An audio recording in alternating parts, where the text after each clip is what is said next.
வெளிப்படுத்தின விசேஷத்திலே நம்மோடு கூட சொல்லிக் கொண்டிருக்கிறார். எவ்வளவு சீக்கிரமோ ஆண்டவருடைய வருகை வரப்போகிறது. அந்த வருகைக்கு உலகத்திலே அநேக காரியங்கள் நடக்க வேண்டி இருக்கிறது. அநேகர் ரட்சிக்கப்பட வேண்டி இருக்கிறார்கள். அதனால தேவனுடைய அந்த பெரிய ரட்சிப்புக்கும், தேவனுடைய அந்த பெரிய எழுப்புதலுக்கும், தேவனுடைய அந்த ஆலயத்தினுடைய கட்டுமான வேலைக்கும், அந்த ரட்சிப்பினுடைய அந்த வேலைக்கு தேவன் உங்களையும் என்னையும் நம்பி இருக்கிறார் என்பதிலே எந்த விதமான சந்தேகமும் கிடையாது. அதனால்தான் இந்த நாட்களிலே நம்மை வசனத்துக்கு நேராக திருப்பி எந்தெந்த இடத்துல பழுதா இருக்கிறதோ, எந்தெந்த இடத்துல நாம் சரி செய்ய வேண்டுமோ என்று தேவன் நமக்கு வெளிப்படுத்தி நம்முடைய சரீரமாகிய ஆலயத்தை தயார்படுத்தி கொண்டு ஒரு பெரிய எழுப்புதலுக்காக நம்மை ஆயத்தப்படுத்தி கொண்டு இருக்கிறார் என்பது எந்த விதமான சந்தேகமும் இல்லை. எனக்கு அருமையான தேவ பிள்ளைகளே, ஆண்டவர் உங்க மேல ஒரு நோக்கம் வைக்காதபடிக்கு, தேவன் உங்கள் மேல ஒரு திட்டம் இல்லாதபடிக்கு எந்த காரியத்தையும் அவர் செய்கிறதில்லை.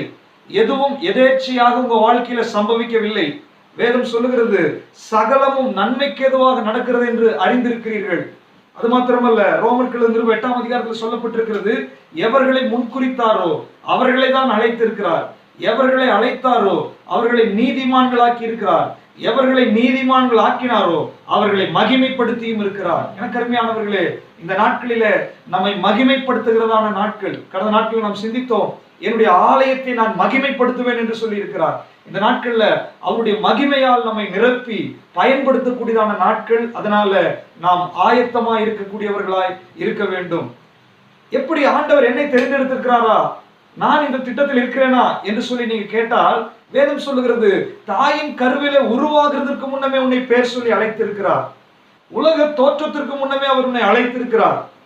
உன்னுடைய எலும்புகள் உருவாகும் முன்னமே அவர் நம்மை அழைத்திருக்கிறார். அதனாலதான் இன்றைக்கு இப்படியாக நாம் கூடி தேவனை ஆராதிக்க, தேவனுடைய வார்த்தைகளை கேட்க நமக்கு தேவன் ஒரு சந்தர்ப்பத்தை கொடுத்திருக்கிறார். அதனால ஏதோ இந்த வார்த்தைகளை நீங்கள் அலட்சியப்படுத்தி விடாதபடிக்கு தேவன் ஏதோ உங்களுக்குள்ளாக செய்ய விரும்புகிறார் என்பதை நீங்கள் புரிந்து கொள்ள வேண்டும். உங்கள் மூலமாக தேவன் ஏதோ இந்த உலகத்திலே செய்ய வேண்டும் என்று விரும்புகிறார் என்பதையும் நீங்கள் மனதிலே கொண்டு இந்த நாட்களிலே ஆயத்தமாக இருக்க வேண்டும். கடந்த நாட்களிலே எஸ்ராவின் புஸ்தகத்திலே தேவ ஆலயம் கட்டுகிறதை குறித்து நாம் சிந்தித்துக் கொண்டிருந்தோம். அதுக்கு சம்பந்தப்பட்ட பல காரியங்களை நாம் சிந்தித்துக் கொண்டிருந்தோம். அதனுடைய ஆலய வேலை தடைப்பட்டது. ஆண்டவர் தீர்க்கதரிசிகளை அனுப்பினார். ஆகாய் தீர்க்கதரிசியையும் சகரியா தீர்க்கதரிசியையும் அனுப்பி அந்த வேலையை விரைவாக செய்யும்படியாக வேலையை நடத்துங்கள் என்ற உத்வேகமான ஒரு வார்த்தைகளோடு கூட அந்த வேலை தொடங்கினது. அப்போ தேவாலயத்தினுடைய வேலை தொடங்கப்பட்ட உடனே அதற்கு பிற்பாடு வருகிற தடைகளை குறித்தும் நாம் நேற்றைய தினத்தில் சிந்தித்தோம். எல்லாம் அனுகூலமாக இருந்தாலும், எல்லா காரியங்களும் நமக்கு சாதகமாக இருந்தாலும் எதிர்ப்புகள் இருந்து கொண்டே இருக்கும்.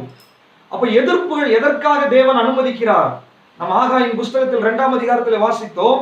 அந்த எதிர்ப்புகள் தேவன், எஸ்ராவின் புஸ்தகத்திலே நம்ம வாசிச்சோம், அந்த எதிர்ப்புகள் தேவன் நமக்கு அனுகூலமான வாசல்களை திறக்கும்படியாக என்று சொல்லி நேற்றைய தினத்திலே அதை குறித்து நாம் சிந்தித்துக் கொண்டிருந்தோம்.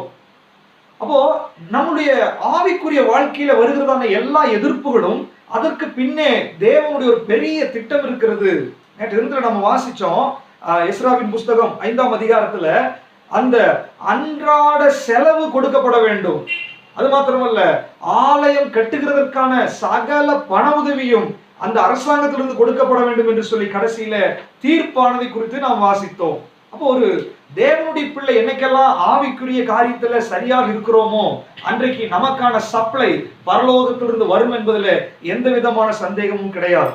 ஒருவேளை நமக்கும் தேவனுக்கும் உள்ள உறவுல, ஆவிக்குரிய வாழ்க்கையில, கனிகள் உள்ள வாழ்க்கையில எதையாவது குறைவுகள் இருக்கும் என்று சொன்னால் நமக்கு வரக்கூடியதான சப்ளை குறைந்து கொண்டிருக்கும் என்று கடந்த நாட்களிலே நாம் சிந்தித்தோம். ஆகாய் தீர்க்கதரிசி மூலமாய் தேவன் என்னவெல்லாம் பலப்படுத்தினார் என்று சொல்லி இந்த நாட்களில் சிந்தித்துக் கொண்டிருந்தோம். இன்றைக்கு சகரியா தீர்க்கதரிசியின் மூலமாய் என்ன தேவன் பேசுகிறார் என்பதை குறித்து இன்றைக்கு நாம் சிந்திக்க போகிறோம். ஆகாய் தீர்க்கதரிசி தீர்க்க தரிசனம் சொல்லி அவர் கிட்டத்தட்ட ஒரு 4 மாதங்கள் தொடர்ந்து தேவனுடைய வார்த்தையை ஜனங்களுக்கு அறிவித்து அவர்களை பலப்படுத்தி கொண்டிருந்தார். அப்போ ஆகாய் தீர்க்கதரிசியினுடைய காலகட்டத்திற்கு பிற்பாடு, ஒரு பெரிய இடைவெளிக்கு பிற்பாடு சகரியா தீர்க்கதரிசியை தேவன் அனுப்புகிறார். அப்ப சகரியா தீர்க்கதரிசியினுடைய காரியமும் அந்த ஜனங்களை பலப்படுத்தி ஆலயத்தை கட்ட வைக்க வேண்டும் என்று அவர்களை திடப்படுத்துகிற வார்த்தைகளாகவே ஆண்டவர் சொல்லிக் கொண்டிருக்கிறார். நீங்கள் சகரியா தீர்க்க தரிசன புஸ்தகத்தை வாசித்தால் அதனுடைய ஆரம்ப பகுதிகளிலே 6 அதிகாரம் வரைக்கும் ஆங்காங்கே ஜனங்களை திடப்படுத்தி பலப்படுத்தி அந்த ஆலயத்தை கட்டி முடிக்க வேண்டும் என்று சொல்லி தேவன் உத்வேகப்படுத்துகிறதையும் தைரியப்படுத்துகிறதையும் நீங்கள் வாசிக்க முடியும். அதற்கு பிற்பாடு உள்ள அதிகாரங்களை நீங்கள் வாசித்து பார்த்தால் மேசியா என்ற ஒரு ராஜா வருகிறதை குறித்தும், தேவன் நிரந்தரமாய் அரசாள போகிறார் என்பதை குறித்தும், இஸ்ரவேல் ஜனங்களுக்கு விரோதமாய் இருந்த ராஜ்யங்களுக்கு தேவன் அளிக்க போகிற நியாய தீர்ப்புகளை குறித்தும் தேவன் தீர்க்க தரிசனமாக பல காரியங்களை அங்கே சொல்லுகிறதை நாம் பார்க்க முடியும். சகரியா தீர்க்க தரிசன புஸ்தகத்துல சகரியா தீர்க்கதரிசிக்கு தேவன் தரிசனத்திலே பல காரியங்களை வெளிப்படுத்துகிறார். நீங்கள் படிக்கும் போதே உங்களுக்கு தெரியும், சகரியாவுக்கு ஆண்டவர் தரிசனத்திலே ஒன்றை காண்பிக்கிறார், அதனுடைய அர்த்தத்தை வெளிப்படுத்துகிறார் என்று சொல்லி அநேக அதிகாரங்களிலே நாம் வாசிக்க முடியும். இன்றைக்கு நம்முடைய கண்ணோட்டத்துல இந்த ஆலயம் கட்டுகிறதற்கான அந்த பணிகளிலே சகரியா தீர்க்கதரிசியின் மூலமாய் தேவன் சொன்ன விஷயங்கள் என்ன என்பதை குறித்து இன்றைக்கு நாம் சிந்திக்க போகிறோம். வாசிக்கலாம். சகரியா 1ஆம் அதிகாரம் 14வது வசனம். அப்பொழுது என்னோட பேசின தூதன் என்னை நோக்கி, சேனைகளின் கர்த்தர் உரைக்கிறது என்னவென்றால், நான் எருசலேமுக்காகவும் சீயோனுக்காகவும் மகா வைராக்கியம் கொண்டிருக்கிறேன். சகரியா தீர்க்கதரிசியின் மூலமாய் தேவன் முதலாவது பேசுகிற காரியத்தை தான் நாம் இந்த இடத்துல வாசித்தோம். ஆலயத்தினுடைய வேலை தடைபட்டு கிடந்த போது ஜனங்கள் சோர்ந்து போனார்கள், ஜனங்கள் உற்சாகம் இழந்து போனார்கள், தேவைகள் சந்திக்கப்படாதபடிக்கு, குடியிருக்கிறதுக்கு கூட வீடுகள் இல்லாதபடிக்கு பலவிதமான நெருக்கத்துக்குள்ளானார்கள். அப்போ அவ்வளவு நெருக்கத்துக்குள்ளாயிருக்கிற ஜனங்களை பார்த்துதான் தேவன் சகரியா தீர்க்கதரிசி மூலமாய் பேசுகிறார். என்ன சொல்றாருன்னா, எருசலேமுக்காகவும் சீயோனுக்காகவும் அவர் மகா வைராக்கியம் உடையவராய் இருக்கிறார். எனக்கு அருமையான தேவ பிள்ளைகளே, இன்னைக்கு ஆவியானவர் உங்களோடு பேசிக் கொண்டிருக்கிறார். சரீரமாகிய ஆலயத்திலே நாம் இருந்து கொண்டிருக்கிறோம். இந்த உலகத்திலே தேவனுடைய ஒரு பெரிய திட்டத்தை நிறைவேற்றும்படியாய், ஒரு எழுப்புதல் ஊழியத்தை செய்யும்படியாய் தேவன் உங்களையும் என்னையும் அழைத்திருக்கிறார். அப்போ நம்முடைய வாழ்க்கையில ஆவிக்குரிய பல போராட்டங்களுக்குள்ளாக நாம் கடந்து போகிறோம். பலவிதமான பிரச்சனைகள் நமக்குள்ளாக வருகிறது. பல நேரங்களிலே ஊழியத்திலேயும் சரி, ஆவிக்குரிய வாழ்க்கையிலேயும் சரி, சோர்வுகள் நமக்கு வருகிறது. தேவனுடைய திட்டத்தை நிறைவேற்ற முடியாதபடிக்கு சத்துரு போராடினது போல இன்றைக்கும் தேவனுடைய திட்டத்திற்கு எதிராக, நம் மூலமாக தேவன் செய்கிற அவருடைய திட்டங்களுக்கு எதிராக சத்துரு பல வழிகளிலே போராடி கொண்டிருக்கிறதை நாம் பார்க்க முடியும். ஆனால் இன்றைக்கு சகரியா தீர்க்கதரிசியின் மூலமாய் சொல்லப்பட்ட அந்த வார்த்தை இன்றைக்கு நமக்குள்ளாக கடந்து வருகிறது.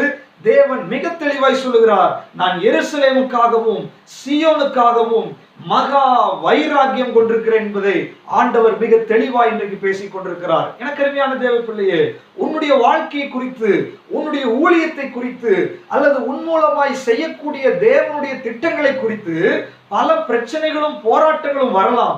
இன்றைக்கு ஃபெயிலியர் ஆனது போல தோணலாம். கிட்டத்தட்ட 16 வருடங்கள் வேலை நிறுத்தப்பட்டது போல உன்னுடைய வாழ்க்கையில் ஒரு நீண்ட இடைவெளி கூட வரலாம். பல நேரங்களில் எதிரிகள் உனக்கு எதிராக தொடர்ந்து படையெடுத்து கொண்டு வரலாம்.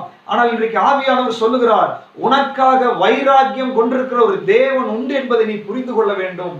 70 வருஷம் அடிமைத்தனத்திலிருந்து ஜனங்களை வெளியே கொண்டு வந்த தேவன் 16 வருஷம் வேலை தடைப்பட்ட போது அதை நிறைவேற்றி 5 வருடத்திற்குள்ளாக அந்த வேலையை முடிக்க செய்த சர்வ வல்லமையுள்ள தேவன் அதே வைராக்கியத்தோடு இன்றைக்கு உன்னோடும் என்னோடும் இடைப்பட்டு கொண்டிருக்கிறார் என்பதில் எந்த விதமான சந்தேகமும் கிடையாது. உங்களுடைய வாழ்க்கை குறித்து, உன்னுடைய குடும்பத்தை குறித்து, உன்னுடைய சபையை குறித்து, உன்னுடைய ஊழியத்தை குறித்து உங்களை விட, என்னை விட, நம்மை படைத்த, நம்முடைய கையில் இந்த ஊழியத்தை கொடுத்த, அல்லது நம்மை ஆண்டவருக்குள்ளாக வேறு பிரித்த ஒரு ஆண்டவர் மகா வைராக்கியம் உடையவராக இருக்கிறார். வேதம் ஆண்டவருடைய வைராக்கியத்தை குறித்து என்ன சொல்கிறது என்று பார்க்கலாம். வாசிக்கலாம். யோவேல் 2ஆம் அதிகாரம் 18வது வசனத்தை கூட வாசிங்களேன். யோவேல் 2ஆம் அதிகாரம் 18வது வசனம். அப்பொழுது கர்த்தர் தமது தேசத்துக்காக வைராக்கியம் கொண்டு, தமது தேசத்திற்காக வைராக்கியம் உள்ள தேவனாய் இருக்கிறார். யோவேல்ல தீர்க்க தரிசனமாய் சொல்ற தன்னுடைய தேசத்திற்காக அவர் வைராக்கியம் உடைய தேவன். ஏசாயா தீர்க்க தரிசன புஸ்தகம் 59ஆம் அதிகாரம் 17வது வசனத்தை வாசிங்க. ஏசாயா 59:17. அவர் நீதியை மார்க்கவசமாக அணிந்து ரட்சிப்பென்னும் சீராவை தமது சிரசில் தரித்து நீதி சருகட்டுதல் என்னும் வஸ்திரங்களை உடுப்பாக உடுத்து வைராக்கியத்தை சால்வையாக போர்த்து கொண்டார். வைராக்கியத்தை ஒரு ஷால் மாதிரி அவர் போத்திருக்காராம். அவ்வளவு வைராக்கியம் உடைய தேவன் அந்த வைராக்கியத்தை சால்வையாய் மேலே போர்த்து கொண்டிருக்கிறார். எசேக்கியேல் தீர்க்கதரிசன புஸ்தகத்துல ஆண்டவருடைய வைராக்கியத்தை குறித்து இப்படியாக பேசுகிறார். வாசிக்கலாம். 39ஆம் அதிகாரம் 26வது வசனம். எசேக்கியேல் 39:26. தேவன் தன்னுடைய ஜனங்களுக்காக இப்படியெல்லாம் வைராக்கியமா இருக்கிறார் பாருங்களேன். அவர்கள் தங்கள் அவமானத்தையும் பயப்படுத்துவார் இல்லாமல் தாங்கள் சுகமாய் தங்கள் தேசத்தில் குடியிருக்கும் போது எனக்கு விரோதமாய் தாங்கள் செய்த எல்லா துரோகத்தையும் சுமந்து தீர்த்த பின்பு நான் யாக்கோபின் சிறையிருப்பை திருப்பி இஸ்ரவேல் வம்சம் அனைத்துக்கும் இறங்கி இஸ்ரவேல் வம்சம் அனைத்துக்கும் நான் இரக்கம் பாராட்டி என் பரிசுத்த நாமத்துக்காக வைராக்கியமாய் இருப்பேன். என்னுடைய பரிசுத்த நாமத்திற்காக வைராக்கியம் பாராட்டுவேன். தேவ பிள்ளைகளே, இன்னைக்கு ஆண்டவர் உங்களையும் என்னையும் அழைத்திருக்கிறார். அவர் வேறு பிரித்திருக்கிறார், நம்மை ரட்சித்திருக்கிறார், நம்மை ஊழியத்தை கொடுத்திருக்கிறார், நம்மை கொண்டு அவருடைய திட்டங்களை இன்றைக்கு வெளிப்படுத்தி கொண்டிருக்கிறார். அந்த ஆண்டவர் அவர் யார் என்பதை நீங்கள் புரிந்து கொள்ள வேண்டும். இந்த பக்கம் நீங்க பாத்தீங்கன்னா அதற்கு எதிராக பல போராட்டங்கள் குடும்பத்திலேயும் சரி, சபையிலே, சமுதாயத்துல எல்லா எதிர்ப்புகள் தான் உங்களுக்குள்ள வரும். ஆனால் இன்னைக்கு ஆவியானவர் சொல்லுகிறார், உன் மேல அவர் வைராக்கிய வாஞ்சியா இருக்கிறார். உன் மேல அவர் வைராக்கியத்தை சால்வையாய் போர்த்து கொண்டிருக்கிற தேவன் உன் மீது வைராக்கியம் உள்ளவராய் இருக்கிறார். தன்னுடைய பரிசுத்தவான்களுக்காக ஒரு வைராக்கியம் பாராட்டுகிற தேவனாய் இருக்கிறார். எனக்கு அருமையானவர்களே, ஒருவேளை நீங்க கேட்கலாம், ஆவியின் கனிகள் என்று சொல்லி நம்ம எல்லாம் பேசி வைராக்கியம், விரோதம் இதெல்லாம் நமக்குள்ள இருக்கக்கூடாதுன்னு சொல்லிட்டு ஆண்டவருக்கே வைராக்கியமா என்று சொல்லி கூட நீங்க யோசிக்கலாம். அவருடைய வைராக்கியம் என்பது அவருடைய நாமத்தின் மேல் இருக்கிற வைராக்கியம். அந்த நாமத்தினுடைய மகிமை வேற யாருக்கு அவர் விட்டு கொடுக்க மாட்டார்.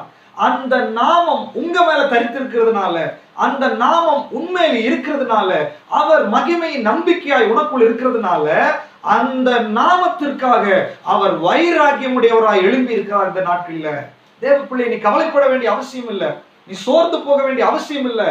உனக்காக வைராக்கியம் பாராட்டுகிற ஒரு தேவன் உண்டு. இந்த வைராக்கியம் எப்படிப்பட்ட வைராக்கியமாமா? உன்னத பாட்டின் புஸ்தகத்துல அந்த வைராக்கியத்தை குறித்து சொல்லப்பட்டிருக்கிறது. வாசிங்க 8ஆம் அதிகாரம், உன்னத பாட்டி 8ஆம் அதிகாரம் 6வது வசனம். அவருடைய வைராக்கியம் எப்படிப்பட்டதாக இருக்கிறது? நீர் என்னை உமது இருதயத்தின் மேல் முத்திரையை போடவும், நீர் உம்மை என்னுடைய இருதயத்தில் முத்திரை போடவும், உமது புயத்தின் மேல் முத்திரையை போடவும் வைத்துக் கொள்ளும்.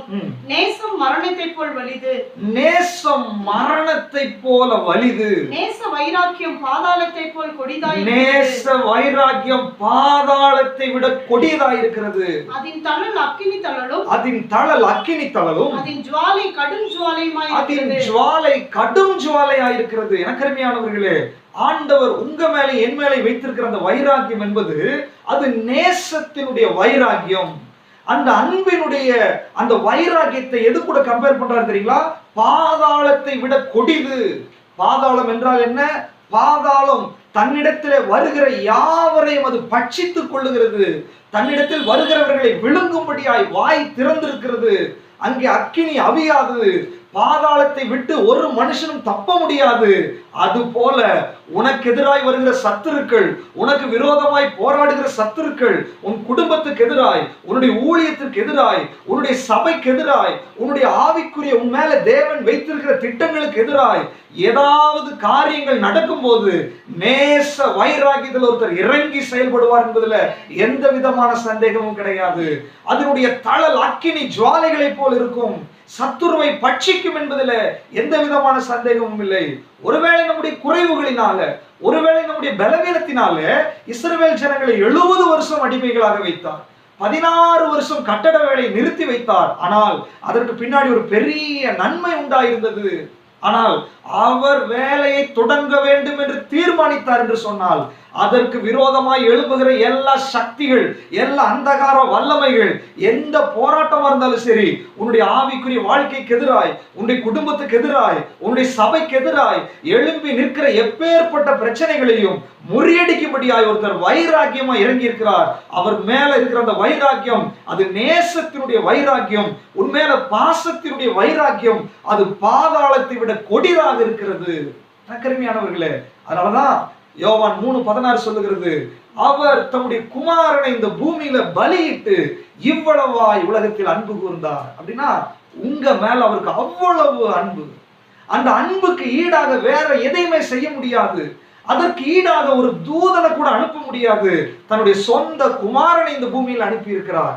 எனக்கருமையானவர்களே, உங்க மேல வைத்த அன்பு நிமித்தமாய், உங்க மேல வைத்த பாசத்தின் நிமித்தமாய், உன்னை அவர் தெரிந்தெடுத்தது நிமித்தமாய் வேற யாரும் இல்லாதபடிக்கு அவரே வந்து பலியானார் என்று சொன்னால், வேதம் சொல்லுகிறது, தன்னுடைய சொந்த குமாரன் என்று பாராமல் அவரையே உங்களுக்கு ஈவாக கொடுத்திருப்பார் என்றால் மற்ற எல்லாத்தையும் கொடுக்காதிருப்பது எப்படி? எனக்கருமையானவர்களே, அந்த அன்பினுடைய வைராக்கியத்தின் நிமித்தமாய் தன்னையே அவர் பலியாக கொடுத்து விட்டாரு. தன்னுடைய ஜீவனை உனக்காக கொடுத்திருக்கிறார் அல்லவா? உனக்கு முன்னாடி இருக்கிற பிரச்சனைகள் ஏமாத்திரம் அவருக்கு முன்பாக. எனக்கருமையான தேவ பிள்ளையே, இந்த நாட்கள் உபவாசத்தோடும் ஜெபத்தோடும் இருக்கிற நீ இன்றைக்கு தைரியப்பட வேண்டிய ஒரு நேரம் இது. இன்றைக்கு உங்களுக்குள்ள ஒரு வைராக்கியம் வர வேண்டிய நேரம் இது. அவருடைய வைராக்கியம் இன்றைக்கு ஆவியானவர் உங்களுக்குள்ளே வைக்கிறார். அவருடைய அந்த வைராக்கியத்தை நீங்கள் இப்பொழுது சால்வியாய் உடுத்த போகிறீர்கள். உங்களுடைய ஊழியத்துல, உங்களுடைய ஆவிக்குரிய காரியத்துல நீ எழும்பும் போது இந்த தேவனுடைய திட்டத்துக்கு விரோதமாய் செயல்படுகிற அந்தகார மண்டலங்களை உனக்குள்ள இருக்கிற வைராக்கியம் பட்சிக்கும் என்பதில் எந்த விதமான சந்தேகமும் கிடையாது. ஏனென்றால் இப்பொழுது பவுல் சொன்னது போல, இப்பொழுது ஜீவிக்கிறது நான் அல்ல, கிறிஸ்துவே என்னில் வாழுகிறதுனால எனக்குள்ள இருந்த அந்த வைராக்கியம் பற்றி எரிகிறது. எனக்குள்ள தேவனுடைய நாமத்துக்கென்ற வைராக்கியம் பற்றி எரிகிறது. தேவனுடைய ஊழியத்திற்கான வைராக்கியம் பற்றி எரிகிறது. அது எரிய ஆரம்பித்தால் அதுதான் எழுப்புதல், அதுதான் எழுப்புதல். அது இன்றைக்கு உனக்குள்ளே தொடங்க வேண்டும் என்று சொல்லி அந்த அக்கினியை உனக்குள்ளே ஆண்டவர் வைக்கிறார். எனக்கு அருமையானவர்களே, இந்த நாட்கள்ல முதலாவது சகரியா மூலமாய் ஆண்டவர் பலப்படுத்துகிறார். உன் மீது அவர் வைராகிய வாஞ்சையா இருக்கிறார் என்பதில் எந்த விதமான சந்தேகமும் கிடையாது. இரண்டாவதாக சகரியா மூலமா சொல்லுகிறார். வாசிங்க, அதனுடைய 1ஆம் அதிகாரம் 16வது வசனத்தை வாசிங்க. சகரியா 1ஆம் அதிகாரம் 16வது வசனம். ஆகையால் மனவுருக்கத்தோட எருசலேமின் இடத்தில் திரும்பினேன் என்று கர்த்தர் சொல்லுகிறார். இப்ப பாருங்க, அது வாசிங்க, முழுதுமா வாசிங்க. என் ஆலயம் அதிலே கட்டப்படும், என்னுடைய ஆலயம் அதிலே கட்டப்படும், எருசலேமின் மேல் அளவு நூல் பிடிக்கப்படும் என்று சேனைகளின் கர்த்தர் சொல்லுகிறார் என்று கூறு என்றார். இன்னும் என் பட்டணங்கள் நன்மையினால் பரம்பி இருக்கும், இன்னும் என் பட்டணங்கள் நன்மையினால் பரம்பி இருக்கும். இன்னும் கர்த்தர் சீயோனை தேற்றரவு பண்ணுவார், சீயோனை தேற்றரவு பண்ணுவார். எருசலேமை தெரிந்து கொள்வார் என்று தெரிந்து கொள்வார். இப்ப பாருங்க, 16வது வசனம் என்ன சொல்லுதுன்னா, முதலாவது வைராகியமா இருக்கிறாராமா, இரண்டாவது மன உருக்கத்தோட எருசலேம் இடத்துல திரும்பி இருக்கிறார். எனக்கு அருமையான தேவ பிள்ளைகளே, இன்னைக்கு ஆண்டவர் உங்க மேல மனதுருக்கத்தோடு இறங்கி இருக்கிறார்.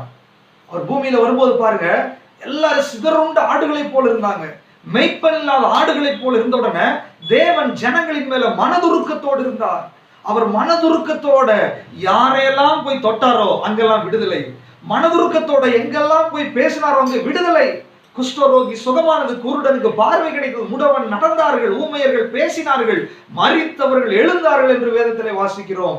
எனக்கு அருமையான தேவ பிள்ளையே, இன்னைக்கு இரண்டாவதாக ஆவியானவர் உன்னோடு பேசுகிறார். நீ ஜெபத்தோடும் வாஞ்சையோடும் கூட, ஆண்டவரே என்னோட பேசுங்க ஆண்டவரே, நான் என்ன செய்ய வேண்டும், எனக்கு முன்பாக இருக்கிற தடைகள், எனக்கு முன்பாக இருக்கிற போராட்டங்கள், என் குடும்பத்தில் இருக்கிற போராட்டங்கள், ஆவிக்குரிய போராட்டங்கள், நான் என்ன செய்வது என்று சொன்னால் இன்றைக்கு ஆண்டவர் மேல வைராக்கியமா இருக்கிறார் என்பதை நீ புரிந்து கொள்ள வேண்டும். இரண்டாவது, அவர் மனதுருக்கத்தோடு இருக்கிறார்.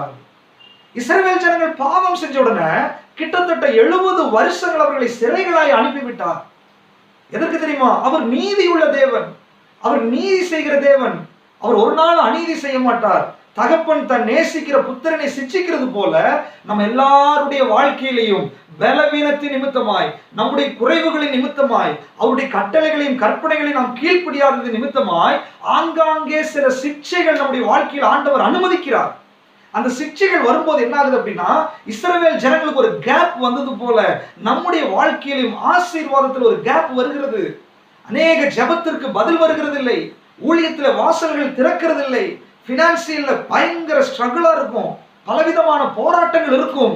இதெல்லாம் ஒரு பெரிய கேப் என்பதை நீங்கள் புரிந்து கொள்ள வேண்டும். ஆனாலும் அவர் தான் நேசிக்கிறதுனால, அது சிச்சை ஒரு கொஞ்ச நாட்களாக இருக்கிறதுனால அந்த நாட்கள் முடியும் போது அவர் மனதுருக்கத்தோடு இறங்குகிற தேவனாய் இருக்கிறார். எனக்கு அருமையானவர்களே, அநேகருடைய வாழ்க்கையில அந்த சிக்ஷையினுடைய பீரியட் முடிந்து இன்றைக்கு மனதுருக்கத்தோடு தேவன் உங்களை பார்த்து கொண்டிருக்கிறார்.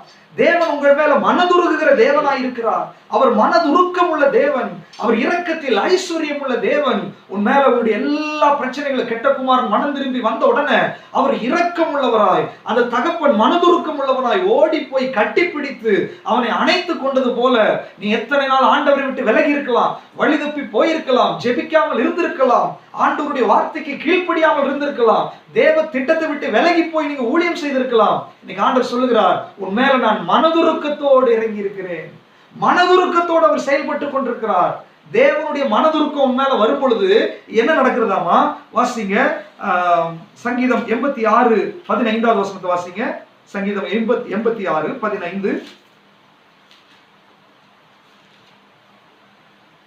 ஆனாலும் ஆண்டவரே, நீர் மன உருக்கமும் இரக்கமும் நீடிய பொறுமையும் பூரண கிருபையும் சத்தியமும் உள்ள தேவன். எனக்கு அருமையானவர்கள், இன்னைக்கு காலையில அந்த மனதுருக்கம் வரும்போது இரக்கம் வருகிறது, கிருபை வருகிறது, நீடிய பொறுமை வருகிறது, சத்தியம். இது மொத்தமா இன்றைக்கு ஆவியானவர் நம்ம மேல போட்டு கொண்டிருக்கிறார். உன் மேல இருக்கிற எல்லா நுகத்தடிகளையும் முறிக்கிறார். இன்றைக்கு உன் மேல இருக்கிற எல்லா கட்டுகளையும் அவிழ்க்கிறார். நீ குந்தி நீ நடக்க வேண்டிய அவசியம் இல்லை. கேள்வி கேட்டுக்கொண்டு இருக்க வேண்டிய அவசியம் இல்லை. உன்னுடைய வாழ்க்கையில, இஸ்ரவேல் ஜனங்களுடைய வாழ்க்கையில கிட்டத்தட்ட 16 வருடம் அஸ்திபாரத்தோட வேலை நின்று கொண்டு விட்டது. அதற்கு மேல கட்ட முடியல. உன் வாழ்க்கையில அஸ்திபாரத்தோடு நிற்கிற பிரச்சனைகள், பாதியில நிற்கிற போராட்டங்கள், அது கம்ப்ளீட் ஆகாத பல விஷயங்களில இன்னைக்கு ஆண்டவர் மனதுருக்கத்தோடு இறங்க போகிறார். அவர் பூரண கிருபையை பொழிந்தருள போகிறார். உண்மையில இரக்கம் உள்ளவராய் இருக்க போகிறார். உண்மையில நீடிய சாந்தம் உள்ளவராய் இருக்க போகிறார். உன்னுடைய ஆலயத்தை கட்டி எழுப்ப வேண்டும் என்று ஆண்டவர் விரும்புகிறார். உன்னை பூரணப்படுத்த வேண்டும் என்று ஆண்டவர் விரும்புகிறார். எனக்கு அருமையானவர்களே, அவர் இன்னைக்கு மனதுருக்கத்தோடு வெளிப்படுகிறார். அந்த வசனத்துல பாருங்க, அவர் மனதுருக்கத்தோட வந்த உடனே என்ன நடக்குதாமா? ஆலயம் 16வது வசனத்துல ஆலயம் கட்டப்படும் என்று சொல்லி வேதம் சொல்லுகிறது. வாசிங்க அந்த வசனத்தை. ஆகையால் மனதுருக்கத்தோட எருசலேமினிடத்தில் திரும்பினேன், என் ஆலயம் அதிலே கட்டப்படும், என்னுடைய ஆலயம் அதிலே கட்டப்படும். சொல்றது யார் தெரியுங்களா? சர்வ வல்லமை உள்ள தேவன். யார் தடுக்க முடியும்? யார் அதை தடை செய்ய முடியும்? அவருடைய வாயில வந்தது வார்த்தைகள், ஆலயம் அங்க கட்டப்படும், கண்டிப்பாக அது கட்டப்படும், அளவு நூல் பிடிக்கப்படும். அதுக்கு மேல வசனங்களை வாசிங்கன்னா அளவு நூல் பிடிக்கப்படும். அங்க வேலை தொடங்கியாச்சுன்னு அர்த்தம். ஆண்டவர் தீர்க்க தரிசனமாய் சொல்லுகிறார், உன் வாழ்க்கையில சிலது கட்டப்பட போகிறது, சில விஷயங்களுக்கு அளவு நூல் பிடிக்க போகிறார், சிலதை அவர் மெஷர் பண்ணி வைத்திருக்கிறார். கன்ஸ்ட்ரக்ஷன் தொடங்க போகிறது. அவருடைய பிளான் உன்னுடைய வாழ்க்கையில தொடங்க போகிறது. இன்னைக்கு நீ விசுவாசி. காரணம், இன்னைக்கு ஆண்டவருடைய ஃபேவர் உண்மையில இருக்கிறது, அவருடைய மனதுருக்கம் உண்மையில இருக்கிறது. இன்றைக்கு உன்னை கட்டும்படியா அவர் இறங்கி இருக்கிறார். நீ ஜெபத்துல இத்தனை நாள் ஆண்டவர் சன்னிதானத்துல தரித்திருந்தாய் அல்லவா? உன் மேல அவர் இரக்கம் உள்ளவராய் இன்றைக்கு வெளிப்பட ஆரம்பித்திருக்கிறார். அப்ப பாருங்க, முதலாவது அந்த இரக்கம் வெளிப்பட்ட உடனே ஆலயம் கட்டப்பட ஆரம்பிக்கிறது. அடுத்து வாசிங்க.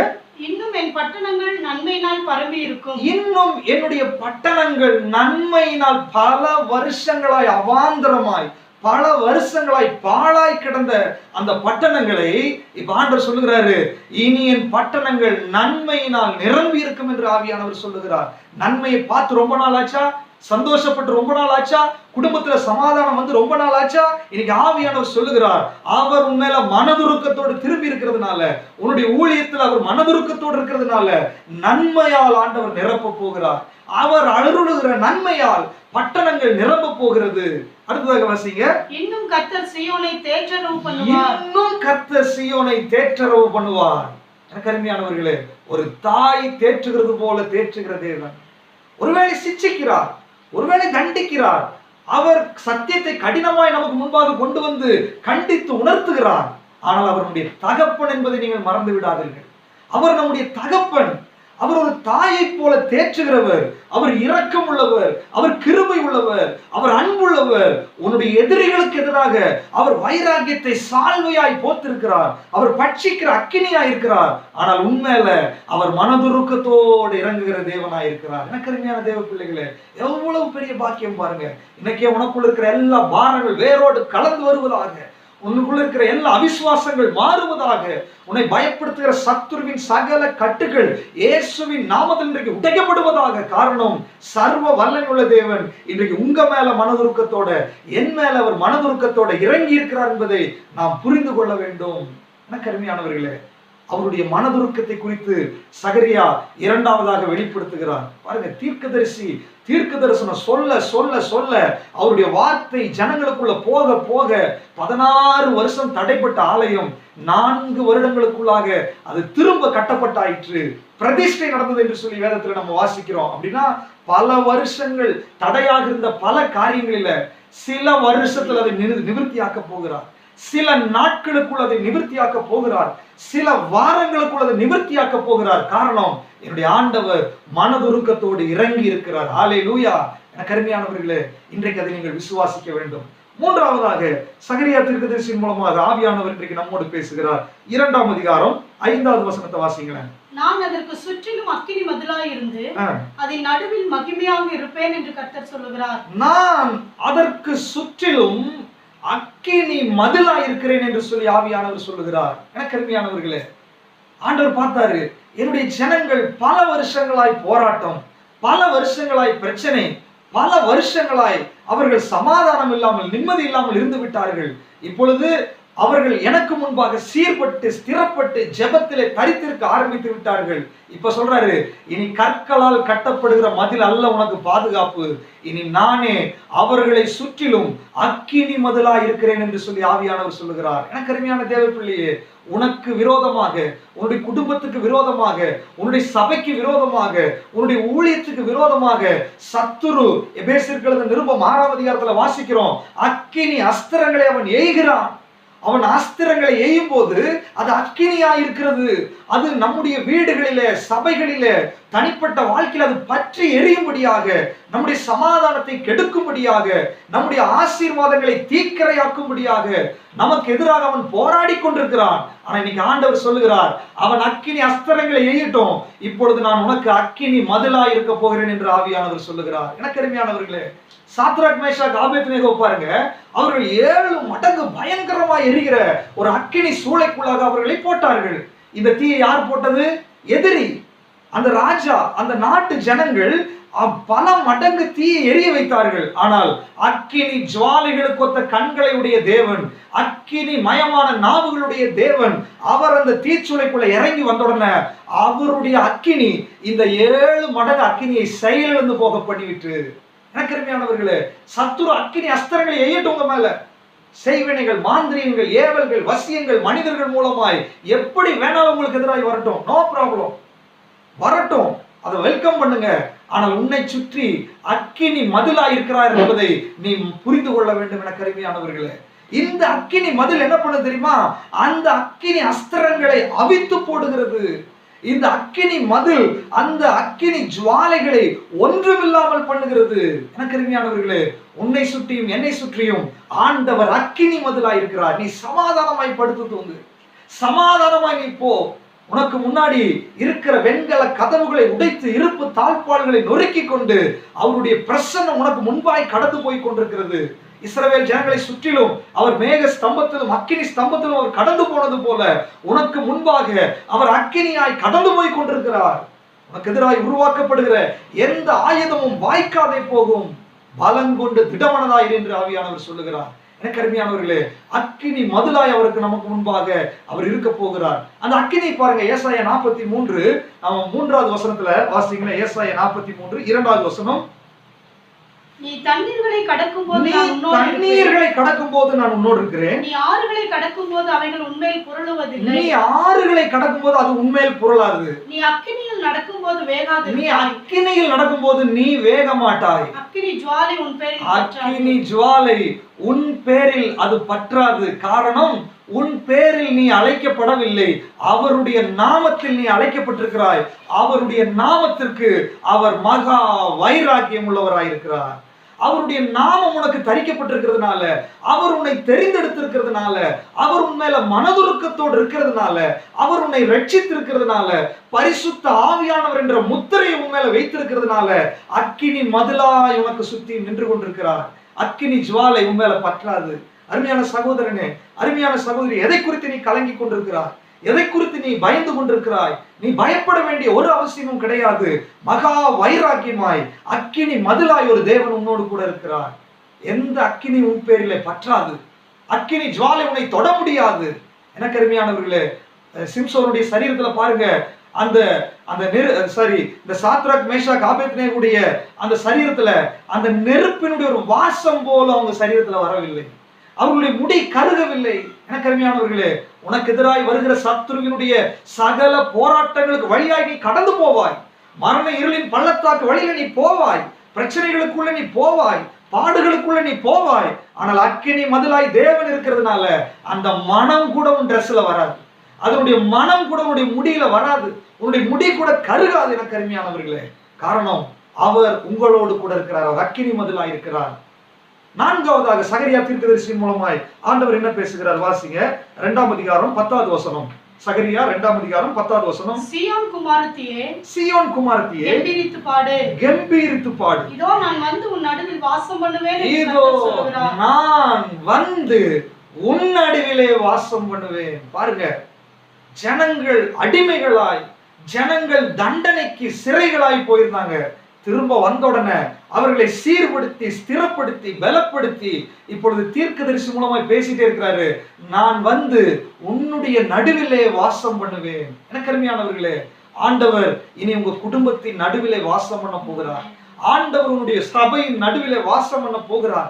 அவர் உன்னுடைய பட்டணத்தின் நடுவிலே வாசம் பண்ண போகிறார். உன்னுடைய ஊழியத்தின் நடுவிலே அவர் வாசம் பண்ண போகிறார். எனக்கு அருமையானவர்களே, அவர் வந்து தங்கி இருக்க வேண்டும் என்று விரும்புகிறார். அவர் வந்தா என்ன நடக்கும்?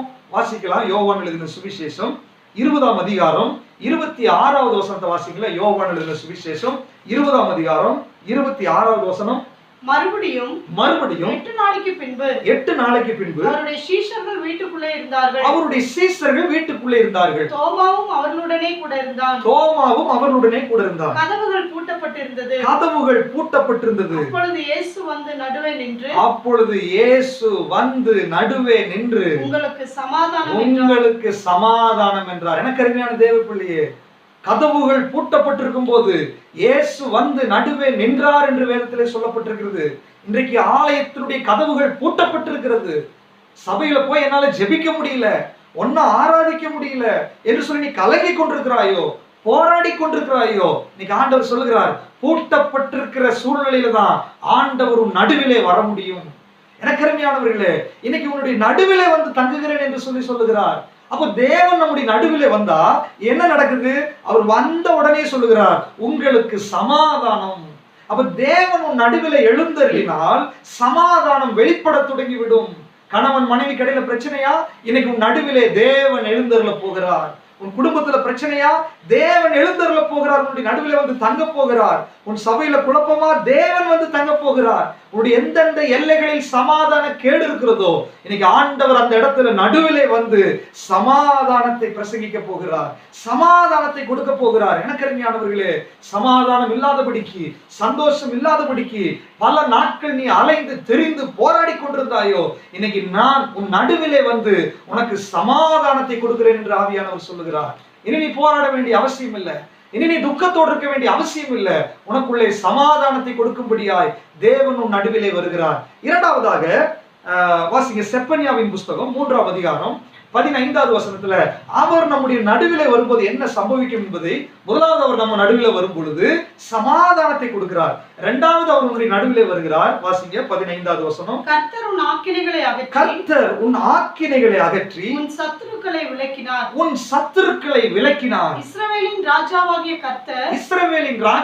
கர்த்தர் உன் நடுவிலே இருக்கிறார். இனி தீங்கை காணாதிருப்பாய். எனக்கு அருமையான தேவ பிள்ளையே, அவர் உன் நடுவிலே வந்து 2 காரியத்தை செய்ய போகிறார். ஒன்று, உனக்கு சமாதானத்தை கொடுக்க போகிறார். இரண்டாவது, இனி உன்னுடைய கண்களில இனி நீ தீங்கை காணப்போவது கிடையாது. வருஷங்களாய் நீ தீங்கை பார்த்து கொண்டிருந்தாயோ, வருஷங்களாய் பிரச்சனைகளையும் போராட்டத்தையும் நீங்க பார்த்து கொண்டிருந்தீர்களா? வருஷங்களாய் தரித்திரத்தையும் குறைவுகளை நீங்க பார்த்து கொண்டிருந்தீங்களா? வருஷங்களாய் பிரச்சனைகளையும் சண்டைகளையும் சச்சரவுகளையும் ஒரு நாளும் ஆசீர்வாதத்தை என் கண்ணில் நீங்க பார்க்கல, நீங்க சொல்றீங்களா? இன்னைக்கு ஆண்டவர் சொல்லுகிறார், நான் உன் நடுவிலே வருகிறேன். எதற்கு தெரியுமா? இனி உன்னுடைய கண்களில எந்த தீங்கையும் இனி நீ காணப்போகிறது இல்லை. அப்படின்னா என்ன அர்த்தம்? இனி உன்னுடைய வாழ்க்கையில ஒரு தீங்கு உன்னை அணுகாது என்று சொல்லி ஆவியானவர் சொல்லுகிறார். ஒரு தீங்கும் இனி உன்னை தொடப்போவதில்லை. எந்த ஒரு தீங்கு நிமித்தமாய் சத்துரு உனக்குள்ள உரிமை எடுத்து வரப்போகிறது கிடையாது. காரணம், அவர் உன் நடுவிலே இருக்கிறார் என்று ஆவியானவர் சொல்லுகிறார். அது மாத்திரமல்ல, கடைசியாக 5வதாக சகரியா தீர்க்கதரிசி மூலமாய் எப்படி சொல்லி திடப்படுத்துகிறார் என்று வாசிக்கலாம். 4ஆம் அதிகாரம் 7வது வசனத்தை வாசிங்க.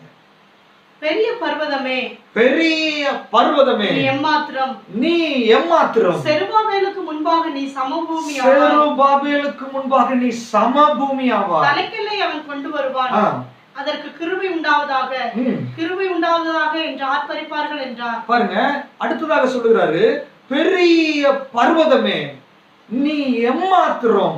எனக்கு அருமையானவர்களே, அவருடைய வைராக்கியத்தை நீங்க புரிஞ்சு கொண்ட அவருடைய நடுவிலே வந்து வாசம் பண்ணின உடனே, அவருடைய மனதுருக்கம் உண்மையில வெளிப்பட்ட உடனே, அவருடைய நடுவிலே சமாதானத்தை கொண்டு வந்து தீங்கை உன்னை விட்டு விலக்கி, அது மாத்திரம் கிடையாது, அவர் உன் நடுவிலே உன்னை சுற்றி அக்கினி மதிலா இருந்த உடனே இப்போ செருபாபேல் கிட்ட அந்த வேலையை செய்ய சொல்றாரு. அதே மாதிரி இன்னைக்கு ஊழியத்தை செய்கிற விசுவாசிகளாய் தாகத்தோடு இருக்கிற உங்க இடத்துல ஆண்டவர் சொல்றாரு, உனக்கு முன்னாடி இருக்கிற பெரிய பர்வதங்கள், உனக்கு முன்னாடி இருக்கிற பெரிய பிரச்சனைகள், உனக்கு முன்னாடி இருக்கிற பெரிய கடன் பாரங்கள், உனக்கு முன்பாக இருக்கிற பெரிய தடைகளை இன்னைக்கு நீ எப்படி சொல்லுவாயாமா? நீ எம்மாத்திரம் என்று சொல்லக்கூடியதான வகையில இன்னைக்கு ஆண்டவர் அதை ஒன்றுமில்லாமல் போக பண்ணுகிறார். ஹல்லேலூயா. உனக்கு எதிராக இருக்கிற பிரச்சனைகளை நீ ஒன்றுமில்லாமல் போக போகிறது. பெரிய பர்வதமே நீ எம்மாத்திரம், நீ சமபூமி ஆவாய். எவ்வளவு உயரமாய் பிரச்சனை உங்க மேல இருந்துச்சோ அவ்வளவு கவலை அது சமபூமியாக போகிறது. எவ்வளவுக்கு எவ்வளவு பெரிய பிரச்சனைகளை நீங்கள் அனுபவித்தீர்களோ, எவ்வளவுக்கு எவ்வளவு பெரிய போராட்டங்களுக்குள்ளே நீங்க போனீர்களோ, இனி அவ்வளவு கவலையாய் சமபூமியாய் அது மாறப்போகிறது. சமபூமியா மாறின என்ன நடக்க போகுது? அது என்னுடைய காலின் கீழே வரப்போகிறது. நான் அதை மிதித்து நடந்து முன்பாக கடந்து போக போகிறேன். எனக்கு அருமையானவர்களே, பர்வதங்களை சமபூமி ஆக்குகிறார். அடுத்து 6வது வசனத்துல வாசிங்க. அப்பொழுது அவர் செருபாபேலுக்கு சொல்லப்படுகிற கர்த்தருடைய வார்த்தை என்னவென்றால், பலத்தினாலும் அல்ல பராக்கிரமத்தினாலும் அல்ல, என்னுடைய ஆவியினாலே ஆகும் என்று சேனைகளின் கர்த்தர் சொல்லுகிறார். நல்லா கவனிச்சுக்கோங்க. ஆவிக்குரிய வாழ்க்கையில போராட்டங்கள், பிரச்சனைகள், ரட்சிக்கப்பட்ட நாளிலிருந்து, ஊழியத்தை தொடங்கின நாளிலிருந்து, ஆண்டவருக்காக வைராகியமா நிக்கணும்னு அபிஷேகம் பெற்ற நாளிலிருந்து போராட்டத்தை நீங்க அனுபவித்துக் கொண்டிருந்தா, இன்னைக்கு உபவாச நாட்கள்ல ஆண்டவர் உங்களோடு பேசுகிறார். நான் உன் மேல வைராகிய வாஞ்சையா இருக்கிறேன், கவலைப்பட வேண்டாம். அடுத்தது, நான் உன் மேல மனதுருக்கத்தோட இறங்கி இருக்கிறேன், நீ பயப்பட வேண்டிய ஒரு அவசியமும் கிடையாது. அடுத்தது, உன்னை சுற்றிலும் நான் அக்கினி மதிலா இருக்கிறேன். அடுத்தது, உனக்கு நடுவிலே நான் வருகிறேன், சமாதானத்தை கொடுக்கிறேன், நீ தீங்கை நீ பார்க்க போறது கிடையாது. அடுத்து சொல்றாரு, உனக்கு முன்னாடி இருக்கிற பெரிய பர்வதங்களா இருந்தாலும் சரி, அது சமபூமியாய் மாறப்போகிறது. அது எம்மாத்திரம் என்று நீ சொல்ல போகிறாய். ஆனால் செருபாபேல்கிட்ட சொல்றாரு, செருபாபேலே, இதெல்லாம் பலத்தினாலும் அல்ல பராக்கிரமத்தினாலும் அல்ல, கர்த்தருடைய ஆவியினாலே ஆகும். நீங்க நினைக்கிறீங்களா எப்படி நடக்கும்? எப்படி இந்த பிரச்சனை மாறும்? எப்படி இது கைகூடி வரும்? அது நம்மால முடியாது, நம்முடைய மூளை அறிவினால முடியாது, உங்களுடைய பணத்தினால முடியாது, உங்களுடைய செல்வாக்கினால முடியாது. ஒன்று நடக்காது. மரியாள்கிட்ட ஆண்டவர் தான் சொல்றார், கிருபை பெற்றவளே வாழ்க, உனக்குள்ள ஒரு பரிசுத்தத்தில் ஒரு கரு உருவாக போகிறது. மரியாள் சொல்றாங்க, பயந்துட்டாங்க, ஐயோ இது எப்படி ஆகும், புருஷனே அறியனே, மனுஷீக மூளை அதுதான். ஆனா ஆண்டவர் சொல்றாரு, அப்படி அல்ல, கிருபை பெற்றவளை நீ வாழ்க, உனக்குள்ள நீ பாக்கியவதி என்று சொல்லி அவளை வாழ்த்துகிறார். எனக்கு அருமையானவர்களே, இன்னைக்கு நம்முடைய மனோபாவம் எப்படி இருக்கும் அப்படின்னா, இது எப்படி ஆகும்? அதாவது இயற்கைக்கு அப்பாற்பட்ட விஷயங்கள் நம்முடைய மூளையால் கிரகித்துக் கொள்ள முடியாது. காரணம், நம்ம படிச்சதும் நம்முடைய அனுபவத்தை வச்சு இந்த கால்குலேஷன்ல தான் நடக்கும் என்று நமக்கு ஒரு மேப் இருக்குது இல்லையா? இன்னைக்கு ஆண்டவர் சொல்றாரு, உன்னுடைய பிளான் இன்னைக்கு முறியடித்து பலத்தினாலும் அல்ல பராக்கிரமத்தினாலும் அல்ல, கர்த்தருடைய ஆவியினாலே ஆகும். அப்படின்னா என்ன அர்த்தம்?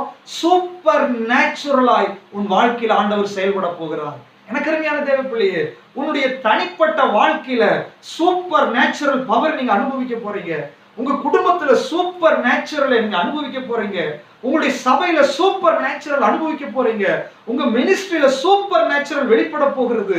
எனக்கு அருமையானவர்களே, அற்புதங்களும் அடையாளங்களும் நிறைந்ததுதான் ஆண்டவருடைய முதலாம் எழுப்புதல். ஆதி திருச்சபையில நடந்த எழுப்புதல் இந்த கடைசி எழுப்புதலும் அற்புதங்களும் அடையாளங்களோட வெளிப்பட போகிறது.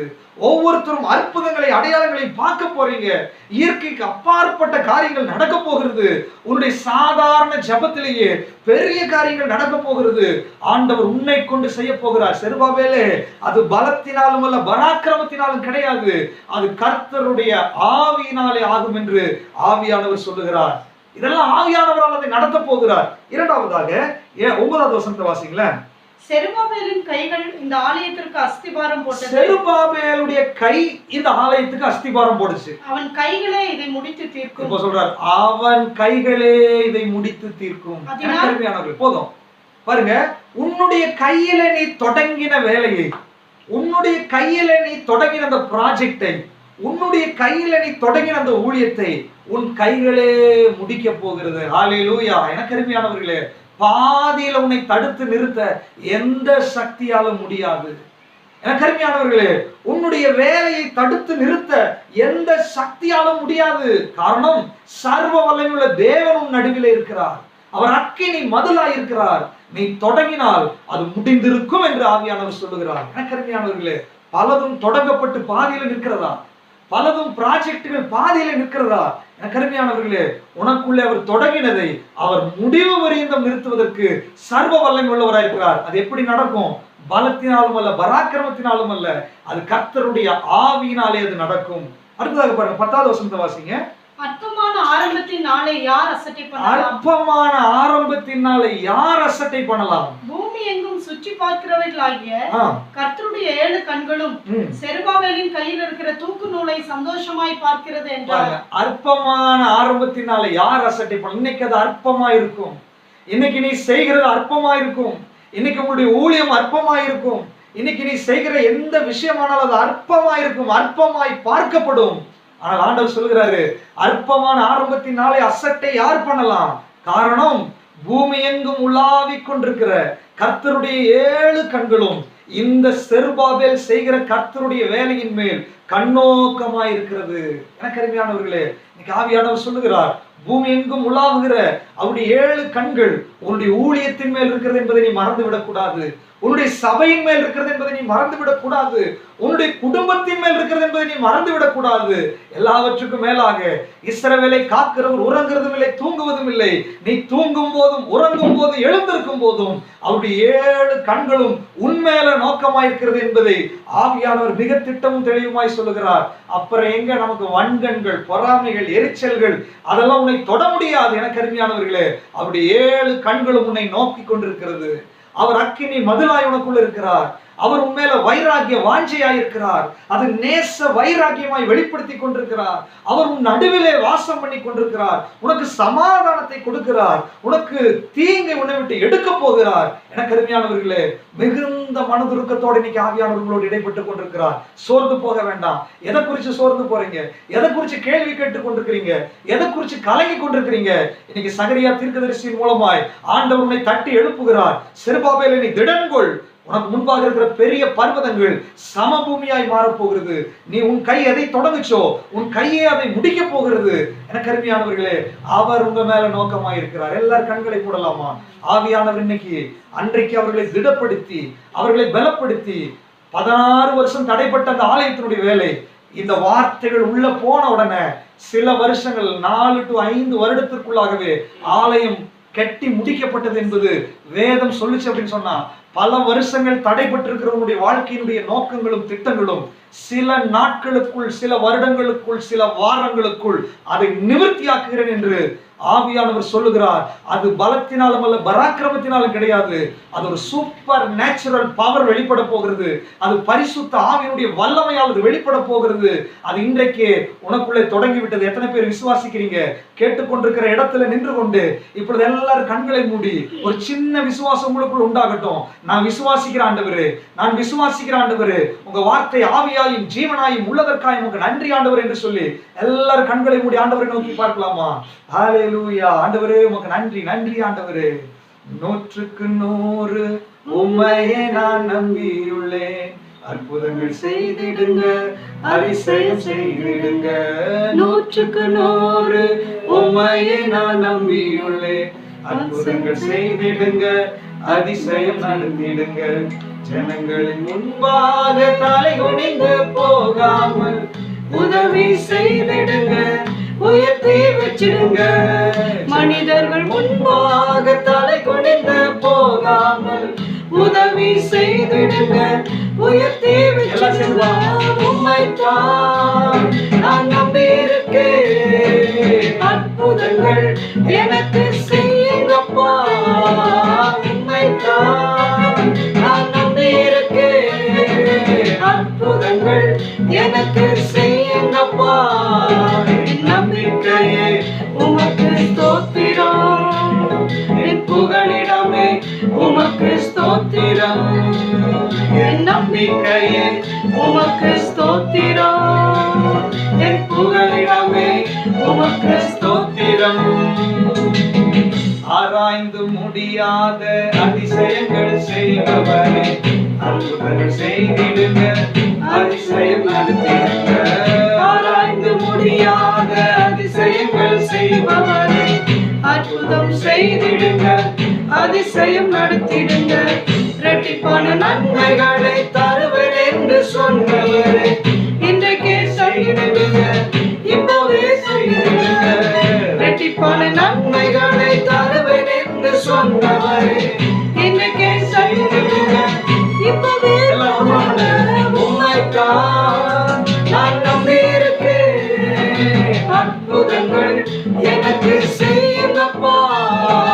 உம்மைத்தான் நான் நம்பியிருக்கேன், அற்புதங்கள் எனக்கு செய்யுங்கப்பா. என் நம்பிக்கையே உமக்கு ஸ்தோத்திரம், என் புகழிடமே உமக்கு ஸ்தோத்திரம். என் நம்பிக்கையே உமக்கு ஸ்தோத்திரம், என் புகழிடமே உமக்கு ஸ்தோத்திரம். தேவப்பிள்ளையே, நீ சோர்ந்து போக வேண்டிய அவசியம் இல்லை, நீ தளர்ந்து போக வேண்டிய அவசியம் இல்லை. அவர் வைராகிய வாஞ்சியா இறங்கி விட்டார். இன்றைக்கே அற்புதம் நடக்க போகிறது, இன்றைக்கே வேலை தொடங்க போகிறது, இன்றைக்கே பலருடைய ஜெபத்துக்கு பதில் வரப்போகிறது. ஒரு சூப்பர் நேச்சுரல் பவர் இப்பொழுது வெளிப்பட்டாயிற்று. ஆவியானவருடைய அக்கினி அபிஷேகத்தினால் உன்னை நிறைத்து இந்த நாட்கள் ஒரு பெரிய விடுதலை உன்னை கொண்டு செய்ய போகிறார். உடைய ஊழியத்துல வல்லமையா எடுத்து ஆண்டவர் பயன்படுத்த போகிறார். விசுவாசத்தோடு தேவ சன்னிதானத்துல காத்திருங்க. ஜெபிக்கலாமா? பரிசுத்தம் உள்ள எங்கள் பரலோக பிதாவே, இந்த நாளுக்காய் உமக்கு நாங்கள் நன்றி செலுத்துகிறோம். ஆண்டவரே, நாங்கள் சோர்ந்து போய் தளர்ந்து போய் பலவீனப்பட்டு பல நாட்களாய் முடங்கி கிடக்கிற அனுபவத்தில் நாங்கள் இருந்தாலும் தீர்க்க தரிசியின் மூலமாய் அன்றைக்கு தட்டி எழுப்பின தேவன் இன்றைக்கும் நீர் எங்களை தட்டி எழுப்புகிறதுக்காக உமக்கு நன்றி ஆண்டவரே. நீர் எங்கள் மீது வைராக்கியமா இருக்கிறதுக்காக நன்றி. அது அன்பினுடைய நேச வைராக்கியமா இருக்கிறதுக்காக நன்றி. நீர் எங்கள் மேல மனதுருக்கத்தோடு இருக்கிறதுக்காக நன்றி ஆண்டவரே. நீர் எங்கள் நடுவில் இருக்கிறதுக்காக நன்றி. எங்களை சுற்றிலும் நீர் அக்கினி மதுலா இருக்கிறதுக்காக நன்றி. எங்களுக்கு முன்பா இருக்கிற பெரிய பர்வதங்களை சமபூமியாக்கும்படியாய், எங்க கையில தொடங்கின வேலையை எங்க கையாலேயே முடித்து வைக்கும்படியாய் ஆண்டவரே, உடைய கண்கள் எங்க மேல நோக்கமா இருக்கிறதுக்காக நன்றி ஆண்டவரே. யாரெல்லாம் கேட்டுக்கொண்டிருக்கிறார்களோ, யாரெல்லாம் ஜெபித்துக் கொண்டிருக்கிறார்களோ, இப்பொழுதே அவர்களை நீங்க பலப்படுத்துவதற்காக நன்றி. இப்பொழுதே அவருடைய வாழ்க்கையில உத்தரவாதம் கொடுத்ததற்காக நன்றி. ஒரு சூப்பர் நேச்சுரல் மிராக்கிள் அங்க நடந்ததற்காக உமக்கு நன்றி. ஒவ்வொருத்தரும் எடுத்து நீங்க பயன்படுத்துங்க ஆண்டவரே. உங்களுடைய ஆலயம் கட்டி முடிக்கப்படட்டும், உங்களுடைய எழுப்புதல் தொடங்கட்டும் ஆண்டவரே, ஊழியம் தொடங்கட்டும் ஆண்டவரே. நீங்க இதை செய்ததற்காக உமக்கு நன்றி. இயேசு கிறிஸ்துவின் மூலம் வேண்டிக் கொள்ளுகிறேன் என் பரலோக பிதாவே. ஆமென்.